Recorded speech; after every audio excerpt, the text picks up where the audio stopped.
Pour être évangélique, il faut être converti. Et pour être converti, il faut avoir reconfiguré sa trajectoire biographique de manière visible, avec un avant marqué par le péché, marqué par l'éloignement de Dieu, et un après marqué au contraire par une dynamique d'engagement, une reconfiguration des priorités personnelles.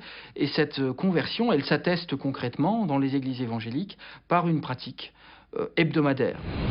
Si je respecte la règle et ce qui est donné, je dois quand même dire que je serais plutôt dans le premier cercle.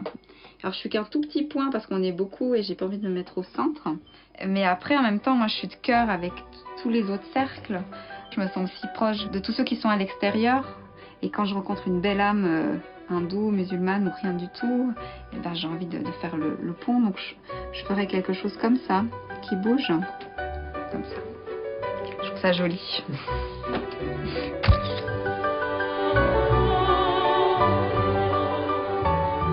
Je danse dans ces lieux parce que j'ai pas le choix, parce que mon corps a envie, parce qu'il doit danser, parce que il répond à justement ce que je sens, d'un cérémonial, d'un respect, d'un plus grand, d'un plus beau.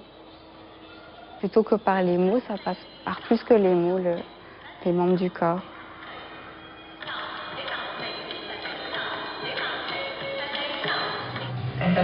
On a fréquenté l'église réformée de mon village, en Suisse, à Savigny, où j'ai grandi. Et alors que j'étais adolescente, mes parents ont voulu changer de paroisse. Ils avaient envie d'une paroisse où ça bougeait plus, où il y avait plus de liens. Et donc on est parti dans une église évangélique, où j'étais comme un poisson dans l'eau. Une église très vivante, très chaleureuse. Et en même temps, voilà, dogmatiquement, une manière de voir parfois un peu enfermante, la place de la femme, qui ont fait que j'ai dû me distancier, alors qu'il y avait des choses très belles au niveau de la foi, de l'ardeur, que j'ai pas retrouvée chez les réformés.